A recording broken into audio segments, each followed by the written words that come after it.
दोस्तों, आज के मुख्य समाचार को जानने से पहले अगर आपको भी प्रधानमंत्री मोदी पर पूरा भरोसा और आप भी ऐसा मानते हैं कि 2024 में बनेगी मोदी सरकार, तो वीडियो को कीजिए लाइक और चैनल को सब्सक्राइब करके कमेंट में लिखिए जय हिंद। यूक्रेन युद्ध पर इंडोनेशिया के घोषणा पत्र से तुलना पर बोले जयशंकर, बाली बाली था, दिल्ली दिल्ली है। अब तक का सबसे सफल समिट बना दिल्ली में हो रहा G20 कई खास बातों के साथ हुआ खत्म। RSS और BHP के हाथों में होगी प्राण प्रतिष्ठा कार्यक्रम की व्यवस्था, अयोध्या आएंगे 5 करोड़ लोग। आदित्य L1 ने सूरज की ओर बढ़ाया तीसरा कदम, इसरो के सूर्य रथ का अगला प्रोसेस। ग्लोबल ट्रस्ट डेफिसिट को विश्वास और भरोसे में बदलने के आह्वान के साथ प्रधानमंत्री मोदी ने दिया दुनिया को सबका साथ सबका विकास का मंत्र। भारत को महाशक्ति बना देगा नया आर्थिक गलियारा, पस्त हो जाएगा चीन, पीएम मोदी की बात सुन गदगद हो गए जो बाइडेन। दुनिया के सभी दिग्गज नेताओं की सुरक्षा में भारत ने लगाए कई ताकतवर हथियार। 6G की तैयारी के लिए साथ आए भारत और अमेरिका, मिलकर करेंगे काम, साइन हुआ MOU। भारत के बढ़ते कदम से चीन को लगी मिर्ची का हमारे हितों को नुकसान पहुंचा रहा। विदेशी धरती पर भी भारत के दुश्मनों की खैर नहीं, जहां है वही काम तमाम। ऑस्ट्रेलिया के प्रधानमंत्री अल्बनीज ने पीएम मोदी के साथ ली सेल्फी, G20 सम्मेलन को सफल बताया। भारत की अध्यक्षता में इतिहास का सबसे सफल सम्मेलन बना G20, 112 परिणाम और अध्यक्षीय दस्तावेज जारी। कोरोना के दीर्घकालीन प्रभावों का पता लगाने पर जोर, G20 में स्वास्थ्य क्षेत्र के कई मुद्दों पर जोर। चीन की दबंगई की भारत को मिली काट, अफ्रीकी नेता के तर्क के जरिए भारत ने यूएस सहित पश्चिमी देशों को साधा। भारत की डिजिटल यात्रा देख गदगद हुए विदेशी मेहमान, विश्व भर में माना देश का लोहा। चीन रोड बनाते रह गया, हम रेल और जहाज से पहुंचेंगे यूरोप, G20 के बीच बड़ा ऐलान। इसरो के सूर्य मिशन ने बढ़ाया एक और कदम, धरती से अब 72,000 किलोमीटर दूर। भारत में G20 सम्मेलन का समापन, पीएम मोदी ने ब्राजील को सौंपी अध्यक्षता। पीएम मोदी ने जो बाइडेन से कराया नीतीश कुमार का परिचय, खुद जारी की तस्वीर। G20 समिट का तीसरा सत्र वन फ्यूचर शुरू, नेताओं ने पीएम मोदी को पौधा भेंट कर दिया, शांति का संदेश। राजघाट पहुंचे G20 नेता, पीएम मोदी ने किया स्वागत, गिफ्ट किए खादी के स्टॉल। मध्य प्रदेश में अब गरीब बहनों को हमेशा 450 रुपए में मिलेगा गैस सिलेंडर, 12वीं में 60% अंक लाने पर मिलेगा लैपटॉप, हर स्कूल में 3 स्कूटी देंगे। भारत ने दिल्ली घोषणा पत्र को ऐसा खाका खींचा, चीन को भी देना पड़ा समर्थन।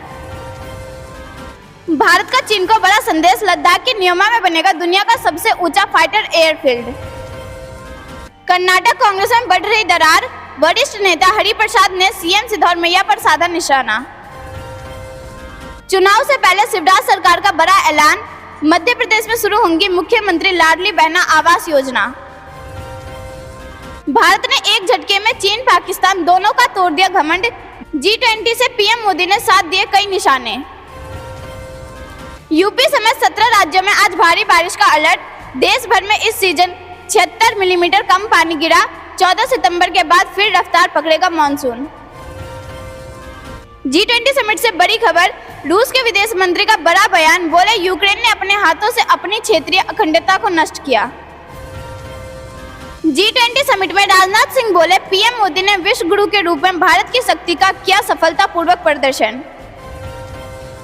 मोरक्को में भूकंप से 2000 से ज्यादा की गई जान, कोई भारतीय नागरिक हताहत नहीं, मदद के लिए नोरा फतेही ने पीएम मोदी को दिया धन्यवाद। सरकार ने 9 सालों में वाहन क्षेत्र के लिए कई कदम उठाए, अब उद्योग का पहल करने की जरूरत, RC भार्गव का बड़ा बयान। मणिपुर के निंगथौजम बिनोय सिंह को राष्ट्रपति मुर्मू ने राष्ट्रीय शिक्षक पुरस्कार से किया सम्मानित। जनवरी 2024 में आएंगे बाइडेन, क्वाड की बैठक हुई तो एक बार फिर सजेगा भारत का वैश्विक मंच। कोविड जैसे लक्षणों वाला है ह्यूमन मीटा न्यूमो वायरस, श्वसन तंत्र को करता है अटैक, रहे सावधान।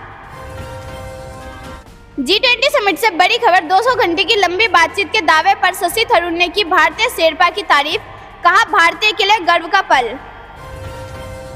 G20 समिट से बड़ी खबर। भारत की कूटनीति का मुरीद हुआ अमेरिकी मीडिया, लिखा पीएम मोदी ने आगे बढ़कर किया नेतृत्व। दोस्तों, अगर आपने अभी तक वीडियो लाइक नहीं किया है तो कृपया वीडियो लाइक कर दीजिए। G20 समिट से बड़ी खबर। डिजिटल होते भारत की मुरीद हुई यूरोपीय यूनियन की अध्यक्ष, दुनिया के भविष्य को लेकर कही बड़ी बात। G20 शिखर सम्मेलन में गूंजा भारत का संदेश। IMF की डिप्टी MD गीता गोपीनाथ ने पीएम मोदी को दी बधाई। G20 समिट से बड़ी खबर। जलवायु परिवर्तन से निपटने को लेकर ब्रिटेन का बड़ा ऐलान, ग्रीन क्लाइमेट फंड में देगा अरबों डॉलर का योगदान। G20 समिट से बड़ी खबर। क्रिप्टो पर स्पष्ट नीति की दिशा में आई तेजी, वित्त मंत्री बोली कोई भी देश पीछे न छूटे, यही लक्ष्य। G20 के दौरान कोणार्क चक्र और नालंदा के बाद पीएम मोदी ने साबरमती आश्रम से कराया दुनिया का परिचय, खादी से किया स्वागत। बंगाल के राज्यपाल और शिक्षा मंत्री में जुबानी जंग जारी, बोस ने केंद्र और राज्य सरकार को लिखा गोपनीय पत्र। दालों के भाव उछलने से बिगड़ा रसोई का बजट, टमाटर के दाम हुए कम, चीनी में आया उछाल। बाइडेन की सुरक्षा में बड़ी लापरवाही, काफिले में शामिल गाड़ी का ड्राइवर किसी और को छोड़ने पहुंच गया ताज होटल। मुझे जब भी मौका मिलेगा मैं आता रहूंगा, पत्नी अक्षता के साथ अक्षरधाम मंदिर पहुंचे ब्रिटिश पीएम ऋषि सुनक ने किए दर्शन। G20 समिट के बहाने तैयार हो गया चीन के BRI का सबसे बड़ा जवाब, यूरोप तक दिखेगी भारत की धमक। G20 के बहाने दुनिया भर में सनातन की ब्रांडिंग कर रही प्राचीन भारत की 10 कृतियां वायरल। महाराष्ट्र में पेट्रोल हुआ सस्ता, उत्तर प्रदेश में भी गिरा दाम। आतंकवाद को बढ़ावा, राष्ट्रीय सुरक्षा पर खतरा। G20 में पीएम मोदी ने क्रिप्टो और साइबर सिक्योरिटी पर उठाए सवाल। दोस्तों, अगर आपने अभी तक वीडियो लाइक नहीं किया है तो कृपया वीडियो लाइक कर दीजिए। श्री राम जन्मभूमि प्राण प्रतिष्ठा कार्यक्रम को आनंद उत्सव के रूप में मनाएगा विश्व हिंदू परिषद। बजरंग दल देश भर में शौर्य यात्रा निकालेगा। आरजेडी प्रमुख लालू प्रसाद यादव जुटे हैं पूजा पाठ में, देवघर में बाबा के दरबार में लगाएंगे हाजिरी। देश में सभी खाद्य तेल तिलहनों के थोक भाव नीचे आए, फिर भी उपभोक्ताओं को महंगाई से राहत नहीं। इंडिया नाम बदलकर भारत रखा जाएगा, जो लोग इस नाम के खिलाफ है वो देश छोड़ सकते हैं, भाजपा सांसद के 2 टूक। जनवरी 2024 में तीसरे हफ्ते में पीएम मोदी कर सकते हैं राम मंदिर का उद्घाटन। भारत के पास दुनिया का सैटेलाइट लॉन्च पैड बनने का मौका, भारती मित्तल बोले हर हफ्ते एक रॉकेट लॉन्च हो। 250 रुपए किलो बिकने वाला टमाटर बिक रहा है 3 रुपए किलो, सड़कों पर फेंकने के लिए मजबूर हुए किसान। पीएम मोदी की गारंटी और जादू से बने संयुक्त घोषणा पत्र पर सहमति, रूस ने भी की तारीफ। कारगिल चुनाव के लिए बनाए गए 278 मतदान केंद्र, 4 अक्टूबर को पहली बार ईवीएम से डाले जाएंगे वोट। G20 समिट के दौरान विदेशी मेहमानों ने माना हुनर का लोहा, जम्मू कश्मीर के हस्तशिल्प के हुए कायल। कश्मीर में अब वीआईपी मूवमेंट पर नहीं रोके जाएंगे आम नागरिकों की गाड़ियां, लोगों को परेशानी से मिलेगी निजात। जम्मू कश्मीर में SIA की बड़ी कार्रवाई, उड़ी से मोहम्मद चेची गिरफ्तार, आतंकियों तक पहुंचाता था पैसा और हथियार। हर 2 लोकसभा सीटों पर कॉल सेंटर बनाएगी भाजपा, हर सेंटर में जुड़ेंगे 20,000 कार्यकर्ता, एक टीम प्रचार करेगी, दूसरी विरोधियों से निपटेगी। छत्तीसगढ़ में विधानसभा चुनाव से पहले दल बदल का खेल जारी, ग्रामीण इलाके के सैकड़ों लोगों ने किया भाजपा में प्रवेश। छत्तीसगढ़ विधानसभा चुनाव 2023 से बड़ी खबर। 12 सितंबर को शुरू होगी बीजेपी की परिवर्तन यात्रा, गृह मंत्री अमित शाह दिखाएंगे हरी झंडी। दोस्तों, अगर आपने अभी तक वीडियो लाइक नहीं किया है तो कृपया वीडियो लाइक कर दीजिए। पीएम मोदी के जन्मदिन के साथ ही त्रिपुरा चुनाव में प्रचार की मुहिम को तेज करेगी बीजेपी, बनाया जबरदस्त प्लान। कर्नाटक में भाजपा की एक कदम पीछे जाकर आगे बढ़ने की तैयारी, लोकसभा के लिए बदली रणनीति। उत्तराखंड में चुनावी तैयारी के लिए भाजपा की लोकसभा स्तर पर होगी बैठक, मैदान में उतरेंगे ऑब्जर्वर्स। बीजेपी नेता वीरेंद्र कंवर ने सुक्खू सरकार पर लगाए गंभीर आरोप, कहा महंगाई के कारण बाहर पलायन कर रहे उद्योग। घोषणा पत्र पर सहमति बेहतर भविष्य के लिए अहम कदम। अमित शाह ने पीएम मोदी और G20 देशों को दी बधाई। केंद्रीय मंत्री अमित शाह के दौरे को लेकर भाजपा ने झोंकी ताकत, छावनी बनी दंतेवाड़ा। सीएम योगी के ड्रीम प्रोजेक्ट मंदिर संग्रहालय ने पकड़ी रफ्तार, सरयू किनारे 25 एकड़ में बनेगा भव्य म्यूजियम। बेसहारा गायों की देखभाल पर अब 900 की जगह 1500 रुपए देगी सरकार। स्वस्ति अस्तु विश्व शांति के इस मैसेज के साथ पीएम मोदी ने किया G20 समिट का समापन। ब्रिटेन की संसद में घुसा चीनी जासूस, पीएम ऋषि सुनक की पार्टी नेताओं संग निकले करीबी संबंध। G20 शिखर सम्मेलन में भाग लेने के बाद यूएस राष्ट्रपति जो बाइडेन वियतनाम रवाना। दिल्ली में डिनर, बिहार में सियासत, पटना लौटने से पहले सीएम नीतीश ने कही बड़ी बात। दिल्ली में घूमने के बेस्ट ऑप्शन में से एक है अक्षरधाम मंदिर। देश ही नहीं विदेशों से भी दर्शन के लिए आते हैं बड़े बड़े लोग। मोरक्को के भूकंप में अभी तक सभी भारतीय सुरक्षित, दूतावास अलर्ट पर मदद की पेशकश। हम भूखे मर रहे हैं, मोदी जी हमें पाकिस्तान से आजाद कराए, पीओके के लोगों की भारत से अपील। दोस्तों, अगर आपने अभी तक वीडियो लाइक नहीं किया है तो कृपया वीडियो लाइक कर दीजिए। राजघाट पर एकत्रित हुए देश विदेश के बड़े नेता, पीएम मोदी ने कहा गांधी जी के आदर्शों का हम सभी को मिला मार्गदर्शन। G20 रात्रि भोज पर बोले असम के मुख्यमंत्री हिमंत बिस्वा, कहा भारत के लिए ये गर्व का क्षण है। जेडीएस में नहीं है कोई विवाद, एकजुट है सभी विधायक। सीएम सिद्धरमैया के दावे को कुमार स्वामी ने किया खारिज। तेजी से पांव पसार रहा है डेंगू, राजस्थान के बूंदी में 2 पीड़ितों की मौत, अस्पताल में भर्ती है 60 से अधिक मरीज। शिवराज का बड़ा ऐलान, मध्य प्रदेश में अब शुरू होगी मुख्यमंत्री लाडली बहना आवास योजना। लंपी वायरस के चपेट में आए मध्य प्रदेश के 33 जिले, अब 2333 केस एक्टिव, अलर्ट हुआ प्रशासन। धर्म को अपमानित करने का षड्यंत्र किसी भी कीमत पर नहीं चलने देंगे, सीएम शिवराज ने कांग्रेस को दी चेतावनी। मध्य प्रदेश के रतलाम में 8 करोड़ रुपए का 13 किलो सोना जब्त, पुलिस ने मुखबिर की सूचना पर कार्रवाई की। यूपी के 34 जिलों में जानवरों की लंपी स्किन रोग का असर, योगी सरकार ने खरीदे 65 लाख वैक्सीन डोज। यूपी में बिजली उपभोक्ताओं के लिए खुशखबरी, बिल में सिक्योरिटी राशि का ब्याज मिलना हुआ शुरू। यूपी में रिमझिम बारिश से मौसम में आई ठंडक, प्रतापगढ़ और प्रयागराज में बिजली गिरने से 3 की मौत। ये जानते कुछ खबरों को विस्तार से, उससे पहले वीडियो को लाइक करके चैनल को सब्सक्राइब करें और कमेंट में लिखिए जय हिंद। बाली बाली था, दिल्ली दिल्ली है, यूक्रेन युद्ध पर इंडोनेशिया के घोषणा पत्र से तुलना पर बोले जयशंकर। भारत की अध्यक्षता में दिल्ली में G20 शिखर सम्मेलन चल रहा है। इसमें शामिल होने के लिए सभी देशों के राष्ट्रीय अध्यक्ष पहुंचे हुए हैं। हालांकि रूसी राष्ट्रपति पुतिन और चीनी राष्ट्रपति जिनपिंग इस सम्मेलन में नहीं आ पाए। उनकी जगह पर रूस की ओर से विदेश मंत्री सर्गेई लावरोव और चीन की ओर से प्रीमियर ली कियांग आए हैं। G20 समिट के पहले दिन दिल्ली घोषणा पत्र पर 73 मुद्दों पर नेताओं की आम सहमति बन गई, जिसमें रूस यूक्रेन मुद्दा भी शामिल था। यूक्रेन युद्ध पर बाली दस्तावेज से दिल्ली घोषणा पत्र में भाषा में बदलाव के बारे में बात करते हुए विदेश मंत्री एस जयशंकर ने कहा बाली बाली था, दिल्ली दिल्ली है। बाली घोषणा पत्र के बाद जयशंकर ने शनिवार को कहा किसी को इसके बाद धार्मिक दृष्टिकोण नहीं रखना चाहिए। नई दिल्ली घोषणा में के आज के हालात पर रिएक्शन है। दिल्ली घोषणा आज की चिंताओं को दबाव देती है, जैसे बाली घोषणा उस समय की चिंताओं को दबाव दिया था। दरअसल विदेश मंत्री जयशंकर ने यूक्रेन मुद्दे पर आम सहमति बनाने किए गए प्रयासों के बारे में एक प्रेस कॉन्फ्रेंस के दौरान बात की थी। उन्होंने कहा यह 83 पैराग्राफ की घोषणा है, इसमें बहुत सारे विषय शामिल हैं।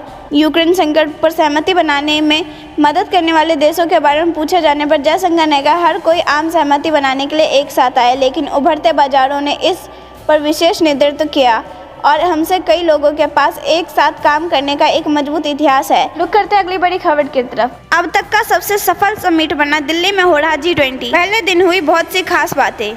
जी हाँ दोस्तों, विश्व मंथन के सबसे बड़े मंच G20 की बैठक पहले दिन ही घोषणा पत्र दिल्ली घोषणा पत्र में सहमति बनने से इतिहास रच गया। इस बार का G20 समिट अब तक का सबसे सफल समिट भी बन गया। इसमें पिछले समिट की तुलना की सबसे ज्यादा काम हुआ। भारत में हो रहे समिट के पहले दिन कुल 73 मुद्दों पर चर्चा की सहमति बनी, जबकि पिछले साल इसी समिट में सिर्फ 27 मुद्दों पर ही सहमति बन पाई थी। 2021 में 36, 2020 में 22, 2019 में 13 और 2018 में 12। 2017 में जब जर्मनी में G20 का समिट हुआ था तब सिर्फ 8 मुद्दों पर ही चर्चा के बाद सहमति बनी थी, लेकिन भारत ने इस बार के समिट में सारे रिकॉर्ड तोड़ते हुए 73 मुद्दों पर चर्चा की और इस पर सभी देशों के राष्ट्रीय अध्यक्षों और नेताओं के बीच इन पर सहमति भी बना ली।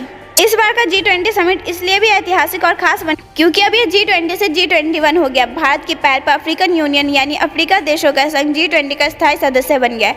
अफ्रीकी देश इसके लिए प्रधानमंत्री मोदी को दिल खोलकर धन्यवाद दे रहे हैं। G20 के पहले दिन जब प्रधानमंत्री मोदी ने ये ऐलान किया कि अफ्रीकन यूनियन को G20 का स्थायी सदस्य बनाने पर सहमति बन गई और इस दौरान प्रधानमंत्री मोदी ने इस संघ के अध्यक्ष जो कि अफ्रीकी देश के उन्हें बधाई देने के लिए हाथ आगे बढ़ाया तो उन्होंने प्रधानमंत्री के हाथ मिलने के बजाय सीधे गले लगा लिया। इस कदम को भारत की बड़ी कूटनीतिक माना जा रहा है। दोस्तों, अगर आपने अभी तक वीडियो लाइक नहीं किया है तो कृपया वीडियो लाइक कर दीजिए। RSS और VHP के हाथों में होगी प्राण प्रतिष्ठा कार्यक्रम की व्यवस्था।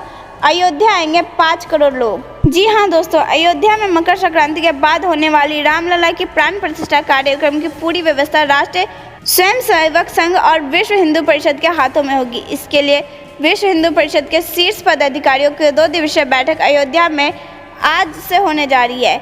राम मंदिर ट्रस्ट के महासचिव चंपत राय का कहना है कि आज बैठक में देश भर में राममय माहौल बनाने पर रणनीति को लेकर चर्चा होगी। श्री राम जन्मभूमि तीर्थ क्षेत्र ट्रस्ट के महासचिव चंपत राय ने कहा कि यह हिंदू परिषद की देश की महत्वपूर्ण टोली है। ये 2 दिनों के लिए अयोध्या आ रही है। इनकी बैठक 10 और 11 सितंबर को होगी। ये सभी कार्यकर्ता आज निर्माण कार्य देखने आएंगे। राम मंदिर ट्रस्ट प्राण प्रतिष्ठा कार्यक्रम के शुरुआती दिनों में देश भर से लोग 5 करोड़ लोगों का अयोध्या लाने की योजना पर काम कर रहे हैं। इसके लिए मंदिरों में जुड़े लोगों का आधार बनाकर रणनीति तैयार की जा रही है। राम मंदिर ट्रस्ट के महासचिव चंपत राय का कहना है कि एक मंदिर से लगभग 100 परिवार जुड़े होते हैं, तो हमारी रणनीति है कि देश के 5 लाख मंदिरों तक कैसे पहुंचा जाए। चंपत राय ने आगे यह भी कहा कि इस बात पर भी मंथन चल रहा है कि अयोध्या आने वाले लोगों का क्राउड मैनेजमेंट के तहत डेट चार्ट का निर्धारण कैसे हो।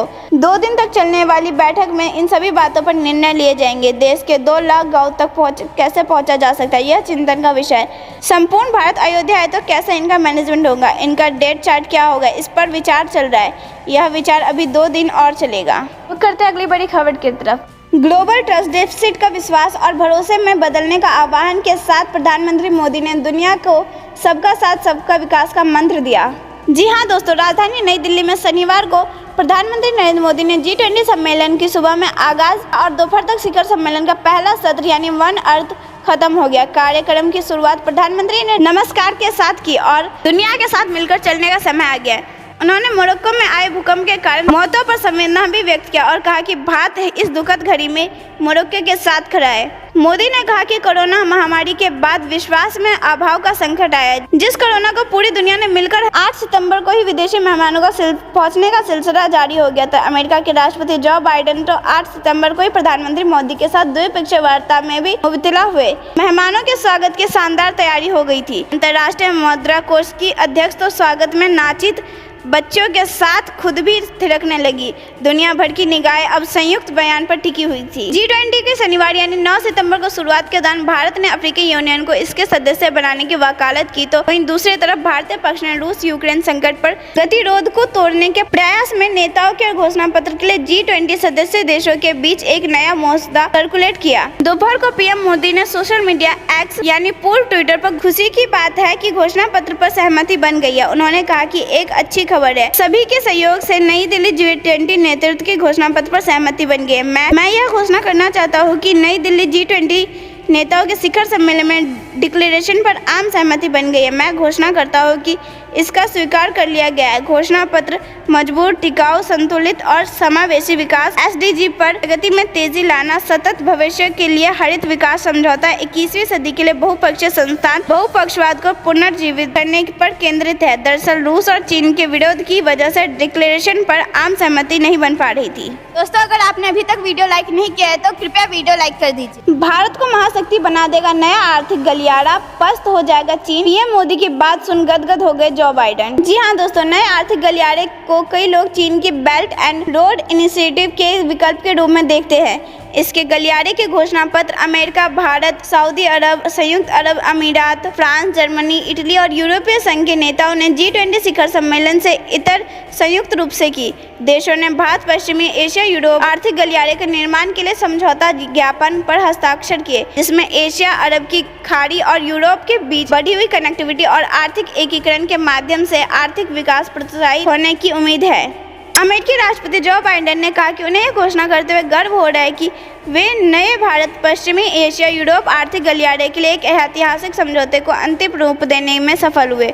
उन्होंने कहा कि इस गलियारे के प्रमुख हिस्से के रूप में हम जहाज़ों और रेलगाड़ियों में निवेश कर रहे हैं, जो भारत में संयुक्त अरब अमीरात, सऊदी अरब, जॉर्डन और इजराइल के माध्यम से यूरोप तक विस्तारित है।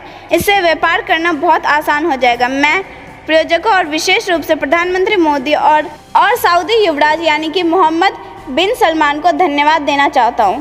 सऊदी अरब के प्रिंस ने कहा कि वह आर्थिक गलियारे के एकीकरण के लिए तत्पर हैं। यूरोपीय आयोग की अध्यक्ष उर्सुला वॉन डेर लेयन ने गलियारे पर समझौते की सराहना करते हुए कहा कि यह ऐतिहासिक है। उन्होंने कहा, रुक करते हैं अगली बड़ी खबर की तरफ। दुनिया के सभी दिग्गज नेताओं की सुरक्षा में भारत ने लगाए ताकतवर हथियारे। जी हाँ दोस्तों, G20 समिट और उसमें आए अंतर्राष्ट्रीय मेहमानों की सुरक्षा के लिए भारत की सरकार ने शानदार व्यवस्था की है। इसमें भारत की ताकत और दिखाई दे रही है। दिल्ली के आसपास फाइटर जेट, सतह में हवाओं में मार करने वाली मिसाइलें, एयर डिफेंस रॉकेट्स और निगरानी के लिए अवक्ष आसमान में उड़ान भर रहे हैं। अंबाला, बरेली, सिरसा, भटिंडा, ग्वालियर और आसपास के सभी एयरफोर्स स्टेशनों को ऑपरेशन रेडनेस प्लेटफॉर्म यानी कि ORPS स्टैंड बाय रखा गया है। यानी इन सभी स्टेशन पर 2 या 3 फाइटर जेट 24 घंटे लगातार हथियारों से लैस तैनात रहेंगे। जरूरत पड़ने पर तुरंत ही आसमान में उड़ते नजर आएंगे, खतरे को आसमान से ही खत्म कर देंगे। भारतीय वायुसेना ने 36 राइफल फाइटर जेट्स और इसे 1 या 2 पायलट उड़ाते हैं। यह 50 फीट लंबी, विंग स्पैन 35 फीट और ऊंचाई 76 फीट। इसकी अधिकतम गति 1912 किलोमीटर प्रति घंटा है, लेकिन कॉम्टेस रेंज 1850 किलोमीटर है। ऑपरेशन रेंज 3700 किलोमीटर है। दोस्तों, अगर आपने अभी तक वीडियो लाइक नहीं किया है तो कृपया वीडियो लाइक कर दीजिए। भारत के बढ़ते कदम से चीन को लगी मिर्ची का हमारे हितों को नुकसान पहुंचा रहा। जी हाँ दोस्तों, चीन ने कहा है कि भारत G20 के मंच का इस्तेमाल अपने हितों को साधने के लिए कर रहा है। वह ऐसा करके चीन के हितों को नुकसान पहुंचा रहा है। चीन के think tank China institute of contemporary international Reliance ने यह बात कही है। रक्षा मंत्रालय ने अंतर्गत कार्य करने वाले इस थिंक टैंक को चीनी खुफिया विभाग से संबंध माना जाता है। नई दिल्ली में हो रहे G20 देशों के शिखर सम्मेलन में चीनी राष्ट्रपति शी जिनपिंग हिस्सा नहीं ले रहे हैं। देश के प्रतिनिधित्व प्रधानमंत्री ली क्यांग कर रहे हैं। इसमें सम्मेलन का महत्व कम करने का चीन का प्रयास माना जा रहा है, लेकिन चीन का प्रयास सफल न होने पर उसके थिंक टैंक ने भारत पर अब शिखर सम्मेलन का इस्तेमाल अपने हितों के लिए करने का आरोप लगाया। थिंक टैंक ने कहा है कि भारत ने निजी मसलों को वैश्विक मंच पर रख रहा है। ऐसा कर वह मेजबान देश की जिम्मेदारी पूरी नहीं कर रहा, बल्कि भविष्य के लिए मुश्किलें पैदा कर रहा है। WeChat अकाउंट में प्रकाशित लेख में थिंक टैंक ने G20 लेकर भारत मंशा पर सवाल उठाया, लेकिन राष्ट्रपति जिनपिंग नई दिल्ली न जाने पर कुछ नहीं कहा। चीन के किसी भी अधिकारी ने G20 सम्मेलन में जिनपिंग के न जाने का कोई कारण नहीं बताया। रुक करते अगली बड़ी खबर की तरफ। चीन की दबंगई की भारत को मिली काट, अफ्रीकी नेताओं के तर्क के जरिए भारत ने US सहित पश्चिमी देशों को साधा। जी हाँ दोस्तों, ब्रिक्स के जरिए ग्लोबल साउथ में अपना प्रभाव बढ़ाने के काट भारत ने G20 में खोज ली। भारत को महज 8 महीने के कूटनीतिक प्रयास के बाद अफ्रीकी संघ को G20 में शामिल करने में सफलता मिल गई।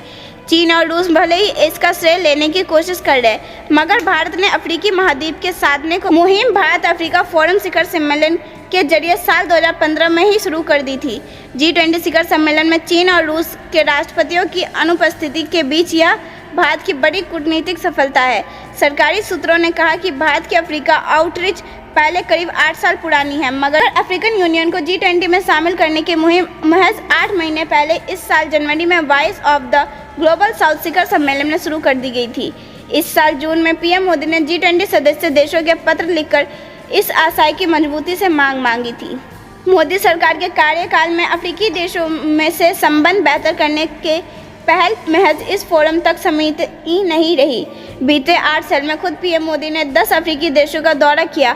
अफ्रीकी आउटरीच पहल के तहत बड़ी संख्या में मोदी सरकार के मंत्रियों ने इस महाद्वीप का दौरा किया। इस सम्मेलन में भी भारत ने G20 की भावी नीतियों के मामले में अफ्रीकी महाद्वीप के हितों पर अपना ध्यान केंद्रित किया। दोस्तों, ये थी दिन भर की सारी जरूरी और बड़ी खबरें। अंत तक बने रहने के लिए बहुत बहुत धन्यवाद। जाने से पहले वीडियो को लाइक और चैनल को सब्सक्राइब करके बेल आइकन दबाइए और कमेंट में लिखिए जय हिंद।